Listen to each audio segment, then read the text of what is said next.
Salute and thank you, NERDSoul. Welcome everybody to our celebrity panel. We have three of our celebrity guests with us today.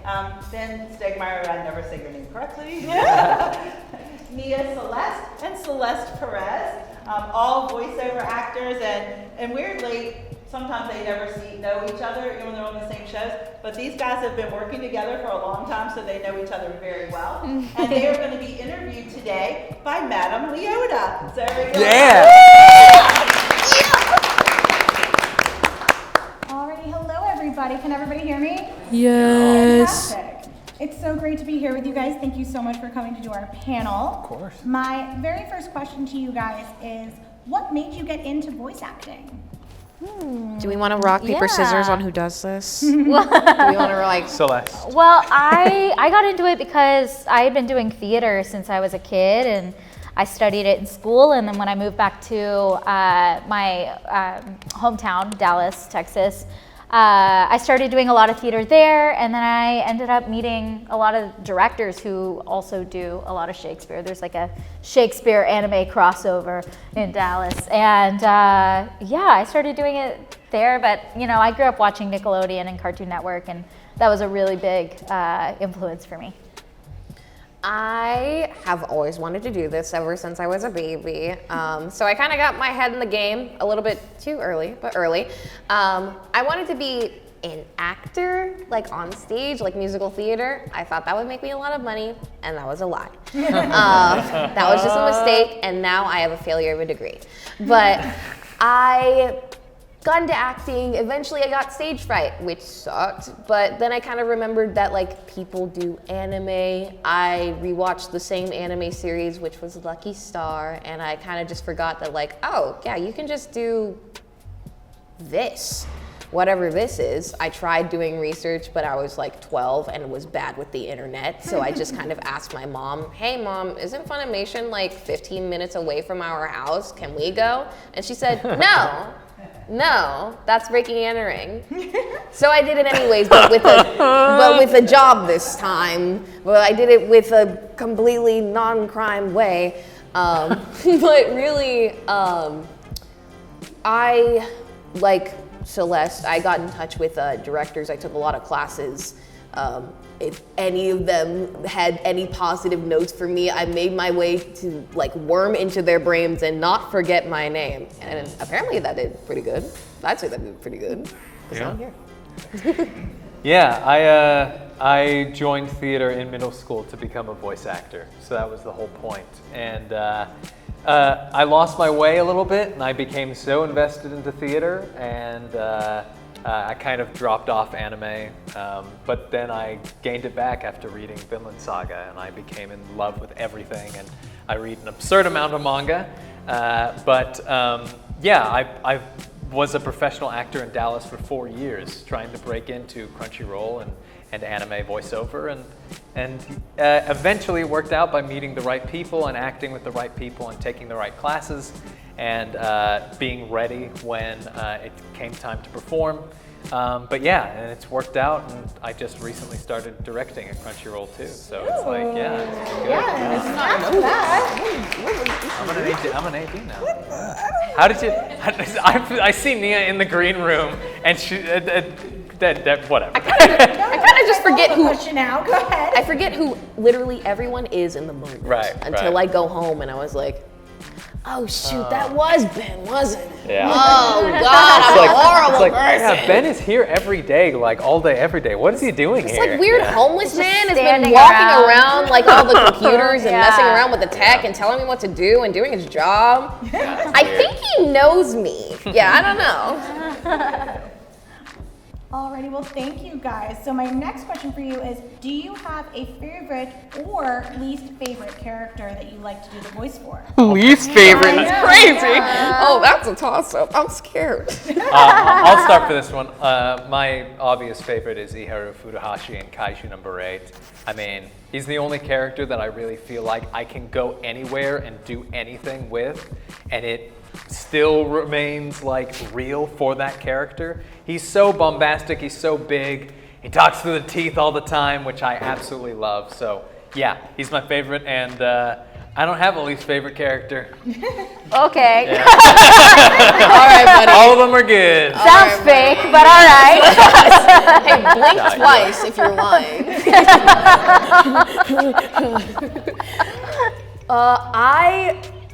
It's a big toss-up, but I think the one that's like claiming dominance in my head is Takahashi from Demon Lord 2099. That girl is just me. I birthed her. I am her, and she is me, and she also carried me for the 9 terms. So it was such a trip getting to play her because she's this like cool hacker who's also not very serious at all. So when I got given this role, I was thinking this is just what I act like all the time. Yeah. I got to say crude things. I got to talk about like saying stupid stuff to girls and also be like, oh, you should probably kiss this guy. Oh, you like this guy. That's literally how just I act 24/7. And I got to do that with like getting paid this time. So immediately I was just like, oh yeah. My least favorite. Careful, man. Yeah, you don't have to. Careful. This is being recorded. Like, it's okay. Cut this. Cut all of this. Make them sign an NDA before they leave the room. Yeah, I'm a proud mama. I don't have any least favorites. I'm a thief. I'm a thief. I steal. Well said. Well said. I'm also gonna say I do not have a least favorite character. We love our babies. On the record. But favorite character is probably Reen from Laid Back Camp, just because it's very like soft spoken and like very easy to do early in the morning, which, 10 a.m. isn't that early, but as a voice actor, 10 a.m. is very early because your voice is not warmed up. So like doing something that screams a lot or that like uses a certain area of your register can be really difficult. So having a very soft-spoken character is great. But she also is feral sometimes, so that's a lot of fun. Yeah. Good balance. Yeah. Alrighty, and some of you guys already answered this next question, but do you guys come up with the voices yourself, or do you get notes from directors, or is it a mix of the two? Well, that's a great question. I just recently actually worked on a project where I had to it is a collaboration, right? Mm-hmm. So when I just recently directed an episode of Black Butler, where we had 2 new characters come in and they're 2 new German characters. So we have to find the voice, right? Obviously, sometimes people audition and we have to like a part of that voice or see some vision in that. But a lot of times we go in and the director will give us a brief idea and we'll come in and we'll go, kind of, this is what I have, and sometimes it'll be a lot of notes, sometimes it'll be that was perfect. But like for Kaiju number 8, when I went in, I went in and I went, I want to talk like this, and he was like, go a little bit deeper. And it was like, oh yeah, and then it was like there it is, go, So it's this collaborative effort between the director and the actor, and sometimes it just fits, and sometimes it takes a little bit more tweaking, but yeah. Is it weird to say that it feels like I'm just kind of a vessel for these characters sometimes, and I like black out? Sometimes I just black out. Yeah. I remember recording for Freeren, there was this 2-hour, well, it wasn't actually 2 hours. The recording was like 2 hours, but the fighting scene was probably about 5 minutes.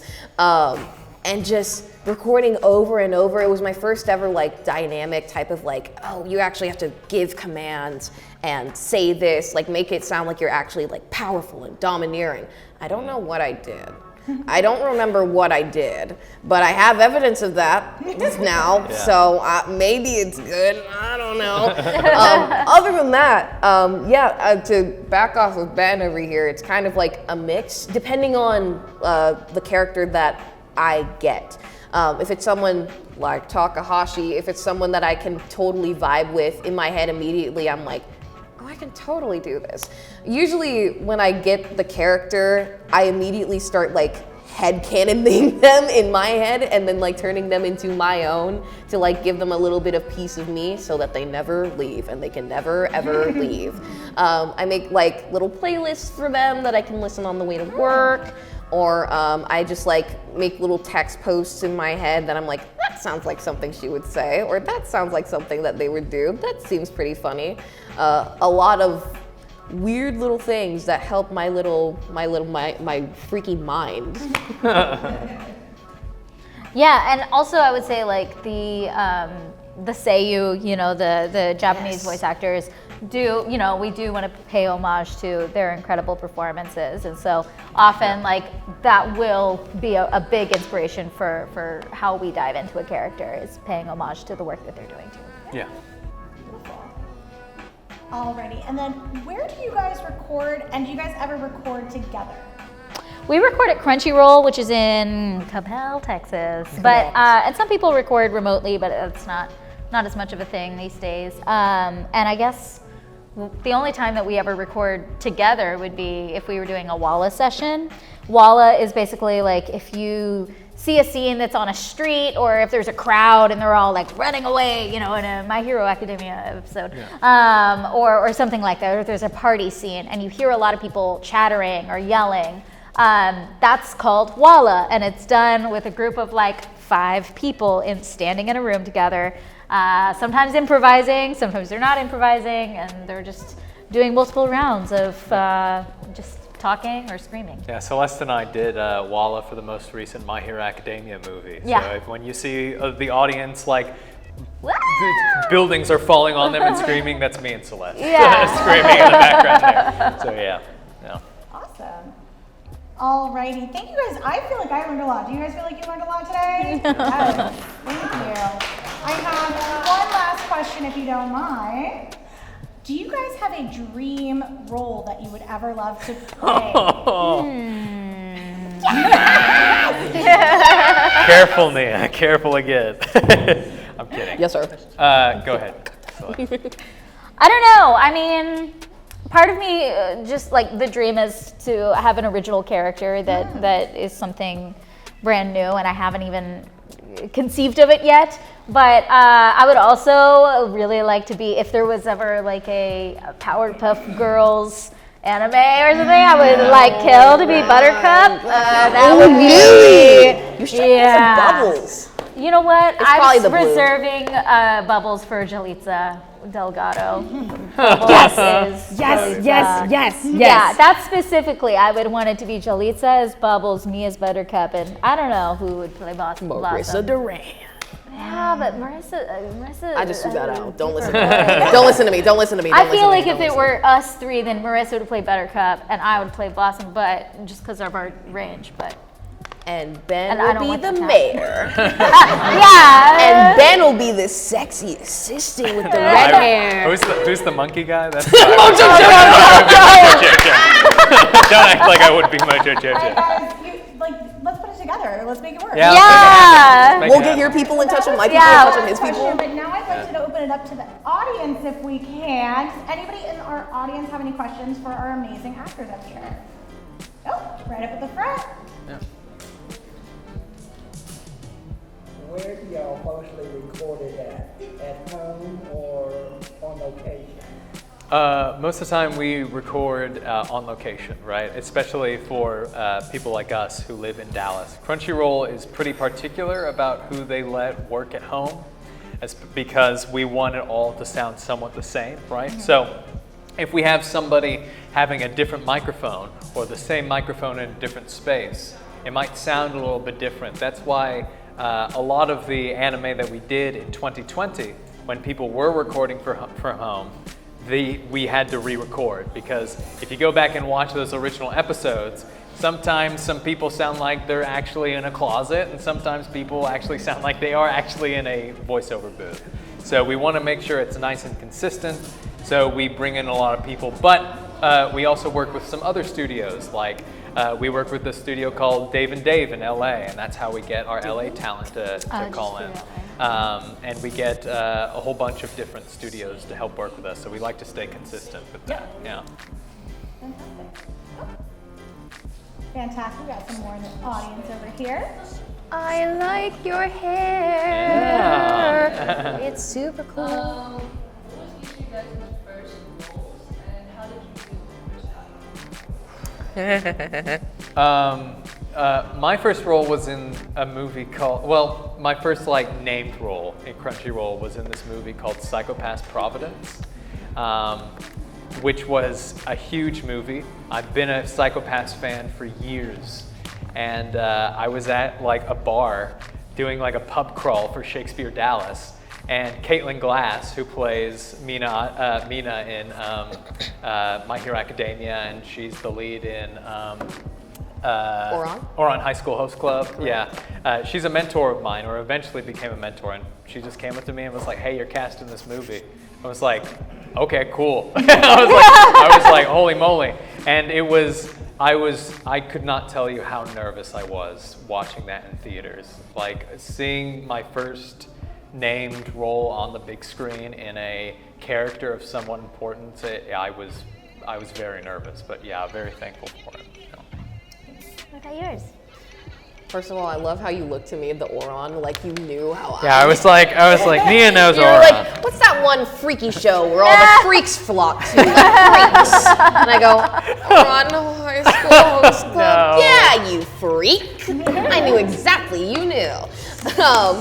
The first name role that I ever got was a little cat girl named Tetra in the show Sacrificial Princess and the King of Beasts. Very, very dramatic start to my beginning, I'll say, because she spoilers, she throws herself off the roof in a desperate attempt to try and get attention from her mother. Very sad, very dramatic. I just remember the director at the time, Riggs' first words to me was like, "I'm sorry I'm throwing you in the fire like this." And I was like, "Nah, man, I can cry. You want me to cry? We can cry. You want me to yell? We can just put me in. I've been waiting for this. Set me on fire. Let's do it." Mine was Sakura Kono in Horimiya, and that was just like that was like my second audition I'd ever had, and I didn't think I had a chance at getting it or getting into anime at the time because it was like 2020 actually, and I like recorded it on my phone. I didn't have a microphone. I just like had 10 minutes to record it, and so I went into my closet and I was like, whatever, I'm gonna do whatever, I'm gonna have fun. And so it was a really big surprise, and I screamed, and it was very emotional. Yeah, Celeste was texting me too. Yeah, I texted back. I was like, I'm in an anime. Yeah. Right. Yeah. Hi. So how would you say that your time working in theater has like helped you and contributed to your work doing voiceover? Big way. Yeah, I mean, Yeah, being big classically trained helps in all aspects. And I look at it from a vein of like, when we think about the best actors, like film actors that we know, all of them started from the stage, right? The stage helps in all aspect, in film, in commercial, in voiceover. And I will always say, if anybody wants to be a voiceover actor, do theater, right? Yeah. Because it will help you in the long run. Like, yes, you're gonna have to tweak some things. Yeah, But for sure. it like working with text and understanding how people talk and understanding what kind of projects need what. How to that create a helps. character. Exactly. It definitely How to, helps more than you ever would intention. think and know. Can I plug for like 2 seconds? I will say, theater helps in every aspect of your life. Like, I started theater when I was way back in high school, and now I'm out here doing a panel, so, you know, I may be a librarian, but the theater will always carry you through in every aspect of life. It So really- do some theater classes. Yeah. So yeah, maybe musical theater nerds aren't that much of losers. Sorry,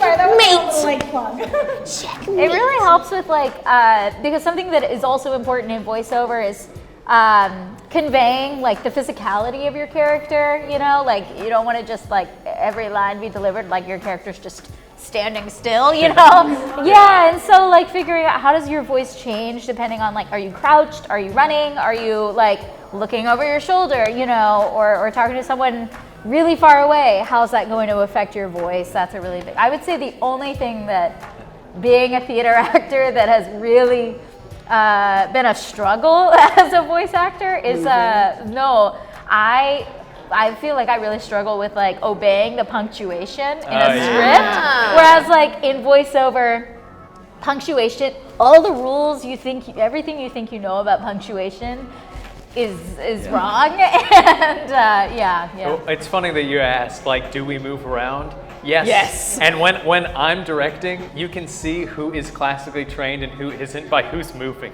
right? So like, I always think it's good to do what my character is doing. It helps. Like if he holds something up, there was a funny moment where our director for Kaiju number 8, Sean Gann, like my character said something like, ooh, and I kept putting my hand over my mouth, and he was like, Ben, stop putting your hand over your mouth. You're ruining the take. And I was like, I'm so sorry, I can't do it because he holds his mouth up, and I'm like, I just want to do it. Yeah. Yeah. Exactly. Just like restrain you, pin your wrists down. Yeah. Any other questions in our audience? Yeah. Hi. What is your like all-time favorite anime? Like you never get sick of it. Yeah. Do you want to start, Nia? So, I think Nia wants to start. Nah, I'm chill. No, yes. So there can be a few. Technically, a manhwa animation adaptation is called On the Same Street. It is a slice of life. I'm a big slice of life person, which you will get to know. It stars this main character named Neil. He's like this little devil boy who moves from hell, Australia, to which is that's literally where it takes place. He's like, yeah, it's really weird. My parents like are from hell, which is just Australia. There's just a bunch of koalas. He's like, yeah, it's really nice, a bit hot, but really nice. He moves into this apartment with an angel and his younger sister, who he falls in love with, who's also an angel, obviously, a vampire, a demon. It's just a lot of chaotic ensuement, chaotic things that ensue. And then there's Osamatsu-san. That is a classic favorite of mine. It's about a bunch of loser sextuplets who have basically lost all of their riz, all of their charm and everything. They're in their late 20s, early 30s, and they're like, I have to get a job. I want a girlfriend, but I don't want a job, and I want to get a house of my own. But that's so hard to get a job. And it's just basically them complaining and moaning all day. And I've watched at least it 80 times with no shame. I kind of love that. I like complaining. No. Let's make that a thing. No. Cut that. Yeah. Cut that. I'm like a diehard manga reader, right? So I collect it. I have been a huge fan since I was a little kid. But the two mangas that manga has completely changed my life and how I want to do it, how I want to do things. But the two mangas that I read that I was like, oh, this isn't just something that I want to do like as a career. I want this to be my life. Like I want to dedicate my life to this art, to this craft. So I don't just voice act, I also direct. I also write and I draw comics, right? It's one of my big dreams to create a comic book studio that creates comics in the style of manga and anime, right? But the two I read was Mob Psycho and Vinland Saga. Those two were the ones where I was like, this is a higher form of art, and the only reason why it doesn't get its plaudits is because of the medium that it's in, right? Similarly to One Piece, right? Like it should be up there with like Lord of the Rings or A Song of Ice and Fire or The Witcher, you know, something like pros of those levels. So, yeah. I need to watch Mob Psycho. You should. I need to read Mob I'm Psycho. gonna talk to you about this later. Yes, sir. I'm not quite as in it as these two, but I really like Cowboy Bebop and Attack on Titan. Those are two of them. Yeah. Normie. Yeah, they're great. Normie. Everyone pick up I'm the a big nerd. Sorry, I'm a loser. Like we didn't get a career in this. Any other questions? Oh my god. Anybody? Red Promise Neverland. Awesome. Oh, we got one more. It's all right. All right. We gotta talk about Is this. there a studio that you haven't worked for that you would like to work for? And I give you two examples. Studio Gimli, Yeah. Oh yeah. that's from Disney. Yeah. But anyone. Yeah. Anyone. The Witcher 3 is my favorite video game of all time, so CDPR, CD Projekt Red. That would be cool. That would be really cool. Yeah. I don't know if he is a company himself. I guess technically, I think it's called like Ninja or something. Ninja Oni. Brian Lee O'Malley, the creator of Scott Pilgrim vs. the World. Yeah. If I ever got to be in front of him to just do anything, I would sell Ben's left foot. What? I would be Why my left foot so specifically? Maybe I'm valuable. I can't. No. Can't be doing that. That's why I got y'all on stock. Right. Yeah, I mean, working on a Studio Ghibli dub would be like the dream. So it would be working for, I don't know, anything from Nintendo, anything on a Zelda project would be Zelda project crazy. would be great, too. That would be Tune for crazy. me, baby. Yeah. Yeah. Alrighty. Got it? Well, thank you guys so much Thank for you. Thank you. taking the time to hang out with us and answer our questions. And we're going to wrap up here and get ready for our cosplay contest. Yeah. Oh, yeah! Cosplay.